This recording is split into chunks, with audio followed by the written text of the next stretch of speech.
Hey there, this is Jason. It's the end of August 2023, and I'm wrapping up my stone fruit season here in San Diego. Now, if I was growing back home in New Jersey where I grew up, this would be the very end of the fruiting season, but fortunately for me, I get to grow year round. So I have a lot to look forward to this fall, and I'm going to visit some of the trees that are going to produce fruit for me in the next couple months. Let's go check them out.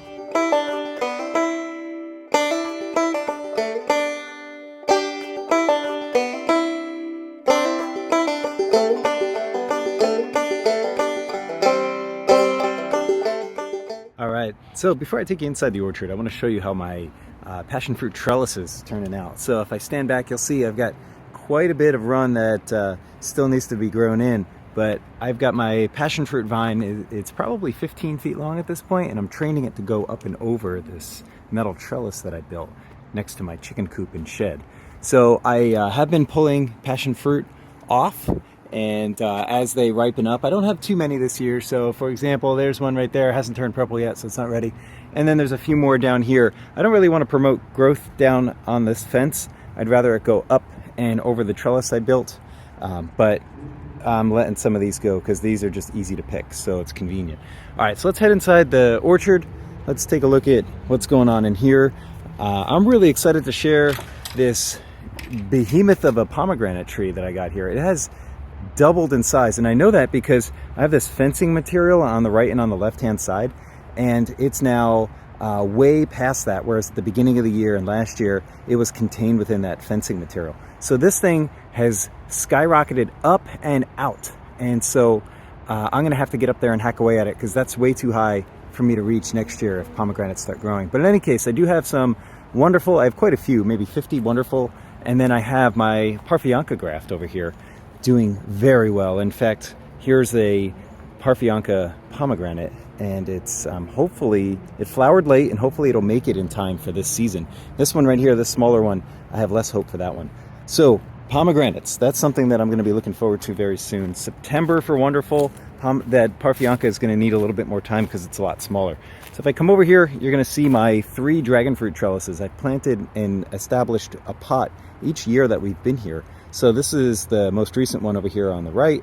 The one in the middle had a lot of dieback over the winter due to the rains. A lot of the branches that I had yellowed out and rotted and died. But the most established one, I did thin it, but it's in the best shape of all, and it has currently 6 dragon fruit on it.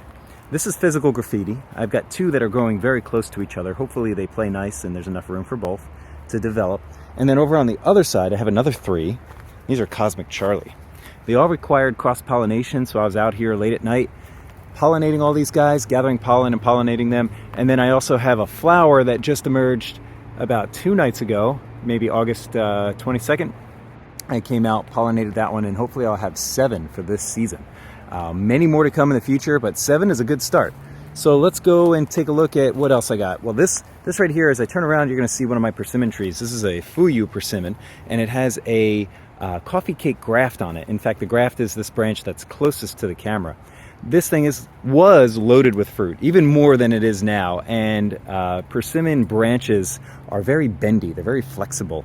They're not as rigid as like a stone fruit tree. So when the fruit started to develop, this thing started to sag, and I've had to come through and thin it, I'd say maybe 3, possibly 4 times.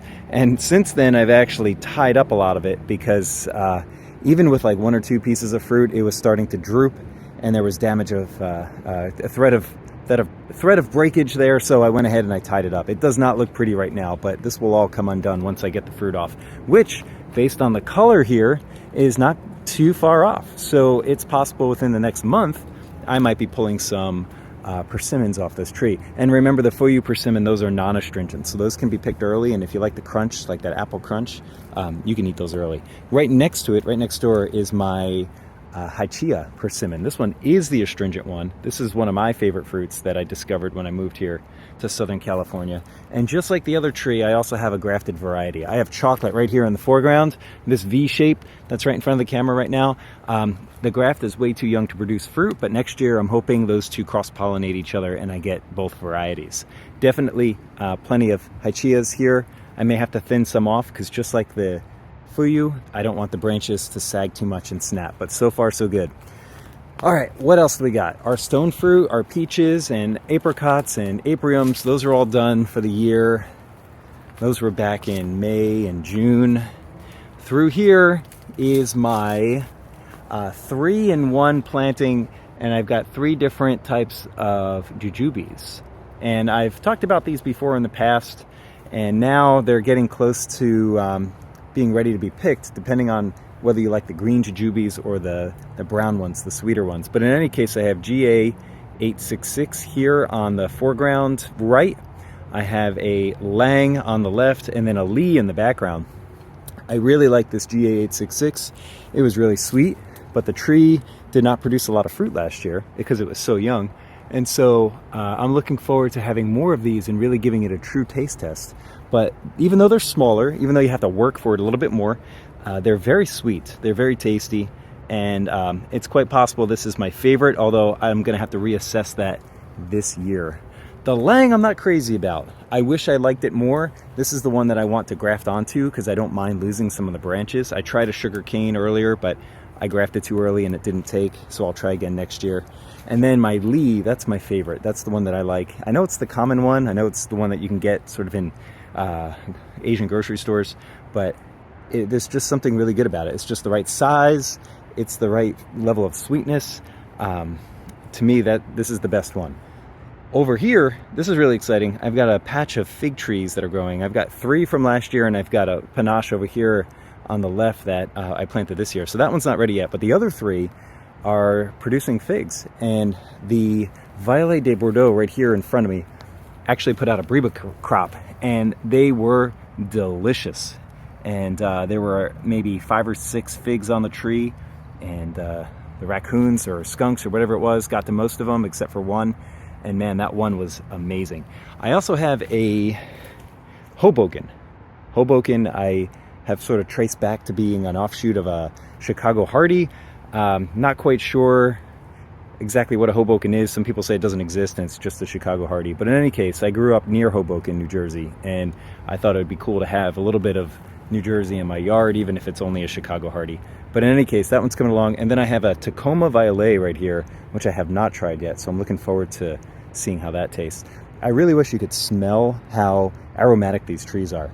If you've never smelt a fig tree before, or maybe it's just the varieties I have, but they smell so sweet. In fact, when I walked up to my jujubes, I got a whiff of it, and it just makes me smile. It's a really delicious, sweet smell.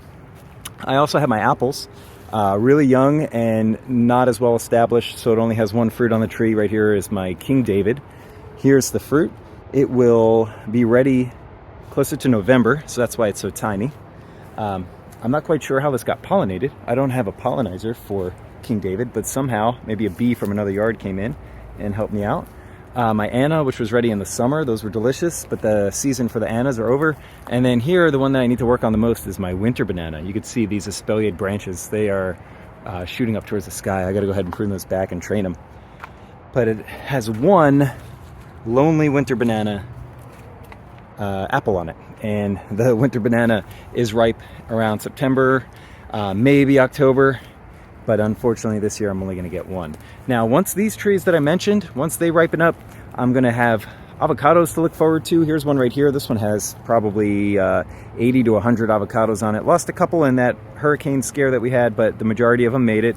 I've got a few other avocado trees there in the background, one in the foreground right here. They've all got avocados on it. They're all different varieties. I actually don't know what type of variety they are because they were here when I moved in, but I enjoy them nonetheless. And then, of course, we're going to move into citrus season, so I'm getting way ahead of myself here. But come December, I'll be picking some mandarins off my trees, and I have some new ones that I'm looking forward to. Here's a Australian finger lime in the foreground on the right, and then behind me is another mandarin that I picked up to complete my mandarin trio that I've got here. My kids love mandarins; they're easy to peel, great for their lunches, so can't get enough of those. And then, of course, you know, the bigger, heavier hitters here. This is a Valencia that has really suffered from infestation in the past, but it's rebounding nicely. The leaves are a little thin, but that's okay. It's coming back, and there's tons of fruit on the tree. So looking forward to getting this thing up and running to its full potential. So that's what I got going on in the orchard. I got a lot of really good things to look forward to. I'm really excited because, you know, not many parts of the country can do this. A lot of them, they sort of have a season that ends in September, October, maybe November, and then that's it for another 6 months. I'm so fortunate to live here in San Diego where I can grow year-round, and I'm taking full advantage of that, and I appreciate you coming along as I share some of the things that are coming up in my next growing season, which is the fall of 2023. Let me know if there's anything in your orchard that you're growing and looking forward to. I love hearing your feedback and your comments. I appreciate you watching.